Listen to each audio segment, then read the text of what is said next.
नमस्कार। Narendra Tiwari IAS academy के इस संवाद कार्यक्रम में आपका स्वागत है। जैसा कि विद्यार्थी आपको पता है कि हमारे संवाद कार्यक्रम जिसका नाम है मेरी एक नज़र, इस प्लेटफॉर्म के माध्यम से आज हम जानना चाहेंगे, कुछ ऐसी बातों पर चर्चा करेंगे जो कहीं ना कहीं विद्यार्थी के मन में शंका उत्पन्न करती है। तो इस एक नज़र कार्यक्रम के इस लोकप्रिय प्रतिष्ठित मंच पर संस्था प्रधान श्रीमान नरेंद्र तिवारी सर का हार्दिक अभिनंदन है। सर, आपका बहुत स्वागत है। तो सर, जैसा कि पिछले काफ़ी समय से हम देख रहे हैं या विद्यार्थियों के माध्यम से सुन रहे हैं कि कुछ बुक्स में या अन्य सोर्स में कहीं ना कहीं पढ़ते हैं कि राजस्थान के जो एक प्रतिष्ठित लोक देवता है रामदेव जी, उन्हें कहीं तो हम ये जानते पढ़ते हैं कि वो कृष्ण का अवतार है और कुछ जगह हम ये जानते हैं कि वो विष्णु जी का अवतार है। तो सर, आज हम जानना चाहेंगे कि रामदेव जी का कृष्ण जी के साथ क्या संबंध रहा है और किस परिप्रेक्ष्य में उन्हें कृष्ण जी का अवतार या विष्णु जी का अवतार कहा गया है। तो सर, आप इस विषय पर एक नज़र डालकर विद्यार्थियों की समस्या को दूर कीजिए। प्रेम जी, आपका बहुत बहुत धन्यवाद। आपने एक बहुत ही सुंदर सवाल मुझसे पूछा और निसंदेह इसमें बच्चों की एक शंका होती है कि रामदेव जी का कृष्ण से क्या लिंक है, क्या संबंध है जो उनको कृष्ण का अवतार माना जाता है। कई पुस्तकों में उल्लिखित किया गया है कि इनको विष्णु का अवतार भी माना गया है। देखिए, मैं एक इसके पीछे एक दृष्टांत है, एक लॉजिक है, उसके बारे में आपको और बच्चों को आपके माध्यम से जानकारी देना चाहूंगा। देखिए, इनका जो जन्म है ये भाद्रपद शुक्ल पक्ष की द्वितीया को हुआ, जिसको इनके जन्म की जो घटना है वो बाबेरे बीज के नाम से जानी जाती है। बीज पंजाबी भाषा का शब्द है जिसका मतलब होता है दूज। तो भाद्रपद शुक्ल पक्ष की दूज को इनका जन्म हुआ। इनके पिता का नाम अजमाल तंवर था और इनकी माता का नाम मैणादे था। प्रेम जी, देखिए, इनके कोई पहले संतान नहीं थी और ये पोकरण के शासक थे। पोकरण में उस समय भैरव नामक राक्षस एक हुआ करता था जिसने बड़ा जबरदस्त आतंक मचा रखा था राजा के लिए, यानी कि अजमाल तंवर के लिए। वो भैरव नामक जो राक्षस था वो सिरदर्द बन गया। अब राजा को निसंदेह इस समस्या का निदान करना अति आवश्यक है, इसलिए हर किसी व्यक्ति को जब समस्या होती है तो भगवान की शरण में जाता है। तो अजमाल तंवर और मैणादे, जो कि द्वारकाधीश जी के बड़े जबरदस्त भक्त थे, प्रेम जी, एक दिन ये दोनों भगवान द्वारकाधीश जी के मंदिर में जाते हैं और वहां पर द्वारकाधीश जी से अपनी जो इनकी जो सूनी गोद थी, बांझ जो ये थे, तो द्वारकाधीश जी से अपनी आंखों में आंसू भर करके प्रार्थना करने लगे कि हे भगवान, आपने सब कुछ दिया, मैं राजा भी हूं, लेकिन मेरे वंश को आगे चलाने के लिए मेरा कोई उत्तराधिकारी ने मेरे यहां पर कोई जन्म नहीं लिया है। तो उनकी आंखों में आंसू आ गए।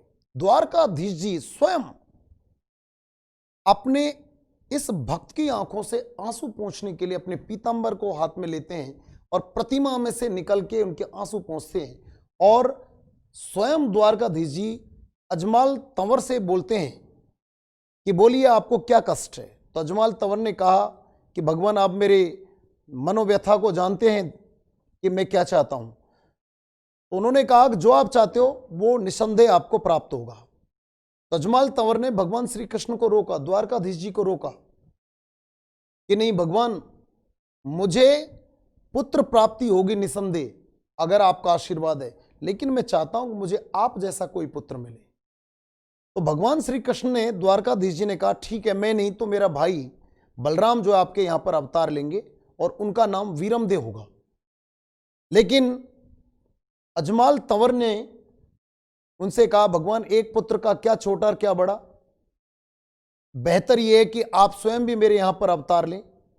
भगवान श्री कृष्ण ने अजमाल तंवर, चूंकि उनके बहुत अनन्य भक्त थे, प्रेम जी, मैं आपको बताऊंगा कि भगवान ने उनको आशीर्वाद दे दिया और उनको कहा कि आपकी ये भी मनोकामना पूर्ण होगी। लेकिन अजमाल तंवर ने कहा कि आप मेरे घर में अगर आओगे तो मैं कैसे समझूंगा कि आप मेरे घर में आ चुके हैं। अब भगवान श्री कृष्ण ने कहा कि जब भी मैं आपके यहां पर अवतरित हूं तो आपके पूरे शहर में, पोकरण में जितने भी मंदिर हैं उसमें शंख अपने आप बजेंगे, घंटियां अपना बजने लगेंगी, आपके महल में जो पानी होगा पूरा का पूरा पानी दूध में बदल जाएगा और आपकी दहलीज से लेकर के और आपके शयन कक्ष तक मेरे जो पैर हैं वो कुमकुम से सने हुए, यानी कि उनकी जो है पैर की जो कुमकुम से सने हुए आपको वहां पर दृष्टान्वित होंगे। अगर ऐसा होता है तो आप समझ लेना कि मैं स्वयं आपके घर पर आ गया। तो प्रेम जी, भगवान श्री कृष्ण ने वादे के अकॉर्डिंग अनुसार भाद्रपद शुक्ल पक्ष की द्वितीया के दिन अजमाल तंवर जी के यहां पर जन्म लिया, या हम उसको बोल सकते हैं एक अवतरित हुए। इसलिए मैं आपको बताना चाहूंगा कि श्री कृष्ण से भगवान रामदेव का इस तरीके से लिंक है, क्योंकि भगवान रामदेव के जो पिता थे अजमाल तंवर, वो श्री कृष्ण के भक्त थे। अब बात भगवान विष्णु से है, तो आप भी जानते हो कि श्री कृष्ण कौन थे। श्री कृष्ण विष्णु भगवान के अवतार थे। इसलिए किसी पुस्तक में इनको विष्णु का अवतार भी माना गया है और किसी पुस्तक में इनको कृष्ण का अवतार भी माना गया है। दोनों ही ठीक हैं, लेकिन परफेक्ट इसमें इनको श्री कृष्ण का अवतार ही माना जाना चाहिए, क्योंकि ये स्वयं द्वारकाधीश जी हैं जो अवतरित होकर के अजमाल तंवर के यहां पर जन्म लेते हैं। इसके साथ में मैं और भी कई बात जोड़ना चाहूंगा कि यहां पर एक पर्चा बावड़ी भी बनवाई गई थी पोखरण में। वो पर्चा बावड़ी क्या है, तो मैं आपके माध्यम से बच्चों को एक जानकारी देना चाहूंगा कि आपने भी पढ़ा होगा पर्चा बावड़ी क्या है। तो देखिए, इसके पीछे भी एक दृष्टांत है। इसके पीछे दृष्टांत है कि भगवान श्री कृष्ण का एक बहुत बड़ा, भगवान श्री रामदेव का एक बहुत बड़ा भक्त था जिसका नाम था बोहिता सेठ। एक बार क्या है, भगवान श्री रामदेव अपने महलों में सत्संग कर रहे थे, तो वहां पर बोहिता सेठ भी बैठा हुआ था। भगवान रामदेव ने बोहिता सेठ को बुलाया और कहा कि आपका स्थान यहां नहीं है, आप धन कमाओ, कहीं विदेश में जाओ, वहां पर खूब धन कमाओ। तो बोहिता सेठ प्रेम जी विदेश में चले जाते हैं और जबरदस्त भगवान श्री रामदेव की कृपा से खूब धन कमाते हैं और बहुत सारा धन कमाया। हीरे जवाहरात उसके पास में, जबरदस्त हीरे जवाहरात, यानी कि मैं कहूँगा कि जबरदस्त व्यापार उसका फलीभूत हुआ। भगवान श्री रामदेव की कृपा थी। अब उनका मन हुआ भाई मैं अपने शहर वापस चलता हूँ, पोखरण। तो वो बोहिता सेठ वापस जब वहाँ से चलता है तो उसके मन में ये आता है कि मैं रामदेव जी की कृपा से सब कुछ मैंने कमाया और मैं अगर उनको कुछ भी नहीं लेके जाऊंगा तो कैसे काम चलेगा। तो बोहिता सेठ बहुत सारा धन अपने नौकरों से एक नाव में भरवा देते हैं और समुद्र को के जब बीच में आते हैं, तो एक नाविक जब नाव चला रहा है समुद्र के बीच में आते, तो उनके मन में, बोहिता सेठ के मन में एक लालच आ गया। लालच क्या था कि मैं अगर उस छोटे से कस्बे में जाऊंगा तो मेरी कोई पहचान नहीं होगी, मुझे कौन जानेगा। अगर मैं किसी बड़े शहर में जाऊंगा, बड़ा महल बनाऊंगा, तो मेरा एक बहुत बड़ा नाम होगा, मैं एक बड़े सेठ के रूप में प्रसिद्ध होऊंगा। तो इस तरीके से उसके मन में एक लालच आ गया। अब भगवान रामदेव तो देखिए भगवान है, उनको भी इस बात की जानकारी थी। तो उसके विचार आने के कुछ घंटों के बाद उस समुद्र के बीचों बीच में जबरदस्त एक तूफान आया। तो बोहिता सेठ ने भगवान रामदेव को तो याद किया ही नहीं और उसने सभी देवी देवताओं को याद करना शुरू कर दिया, लेकिन उसको कोई किसी प्रकार का लाभ नहीं हुआ। आखिरकार उसको भगवान रामदेव को याद करना पड़ा। भगवान रामदेव को जैसे ही याद किया और उससे कहा, भगवान मेरे मन में एक गलत विचार आए और मैं गलत सोच बैठा, इसलिए मुझे ये दंड मिल रहा है। मैं आपसे करबद्ध प्रार्थना करता हूं भगवान रामदेव, आप हमें जीवन दान दीजिए। अगर हमारा जीवन ही नहीं बचेगा तो इस धन का हमें क्या करना होगा। तो इस तरीके से उसके मन में जब ये विचार आए तो भगवान रामदेव को दया आ गई और उनको वहां पर जब वो बोहिता सेठ समुद्र में उनको याद कर रहा था, उस समय रामदेव अपने महलों में अपने बड़े भाई बीरमदेव के साथ बैठे हुए थे। क्षण मात्र में बीरमदेव को पता भी नहीं लगा क्या हुआ क्या नहीं हुआ कि रामदेव जी ने अपना हाथ बढ़ाया और उस नाव को बीच समुद्र से निकाल करके और उस नाव को उन्होंने लाके रख दिया किनारे पर। नाविक बड़ा आश्चर्यचकित हुआ, अभी नाव मेरी जो है बीच समुद्र में थी। बोहिता सेठ बड़ा आश्चर्यचकित हुआ, लेकिन उसको यह निश्चित रूप से विश्वास हो गया कि ये अगर मदद किए तो स्वयं रामदेव जी के द्वारा की गई है।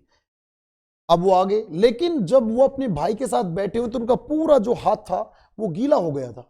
बीरमदेव ने कहा कि रामदेव तुम मेरे साथ बैठे हो और कोई यहां पर पानी नहीं है, फिर भी आपका पूरा हाथ कैसे गीला हो गया। तब उन्होंने उस दृष्टांत को बताया उस समय के बाद बोहिता सेठ भगवान रामदेव के पास में आ जाता है और आने के बाद में भगवान रामदेव को पूरा धन जो है वो दे देते हैं, समर्पित कर देते हैं। भगवान रामदेव ने धन लेने से प्रेम जी इनकार कर दिया और कहा कि बोहिता, आज तुम रोनेचा में एक बहुत बड़ी बावड़ी का निर्माण कराएं। उस बावड़ी का पानी मीठा होगा और जो व्यक्ति इस बावड़ी के पानी को पिएगा या इसमें स्नान करेगा उसकी जितनी भी समस्याएं होंगी उनका निराकरण होगा। इसलिए इस प्रकार से इसमें स्नान करने से लोगों को चमत्कार जो है देखने को मिलने लगे। इसलिए चमत्कार को हम राजस्थानी भाषा में बोलते हैं पर्चा देना। इसलिए उस बावड़ी का नाम पर्चा बावड़ी पड़ा और ये पर्चा बावड़ी आज रूणेचा में है। ठीक है, तो मैं आपके माध्यम से बच्चों को ये जानकारी देने में सफल रहा हूं, इसके लिए बहुत बहुत धन्यवाद। आगे भी हम आपके माध्यम से बच्चों को एक नज़र हमारा जो कार्यक्रम है इसमें इस तरीके की जानकारी निश्चित रूप से मैं देने के लिए आऊँगा, जिसमें नरेंद्र मंडल क्या है, जिसमें संप सभा क्या है, बहुत सारे ऐसे दृष्टांत होंगे, खांडला आश्रम क्या है, परोपकारिणी सभा क्या है, या बहुत सारे स्वतंत्रता सेनानी, फिर सलह कंवर के बारे में, जसवंत दे के बारे में, वीर दुर्गादास राठौड़ के बारे में, और भी भूगोल से संबंधित, इतिहास से संबंधित और हमारी संस्कृति से संबंधित जानकारियां हम आपको निस्संदेह अपने इस कार्यक्रम एक नज़र में अवश्य देंगे। तो सर आपका बहुत बहुत धन्यवाद। आज आपने इस मेरी नज़र कार्यक्रम के अंतर्गत विद्यार्थियों के साथ बहुत ज्ञानवर्धक बातें शेयर की और निश्चित रूप से कुछ ऐसी बातों के बारे में आज आपने बताया जो शायद ना तो किसी बुक में उन बातों को पढ़ा गया है या किसी वीडियो के माध्यम से आज तक पता चला है।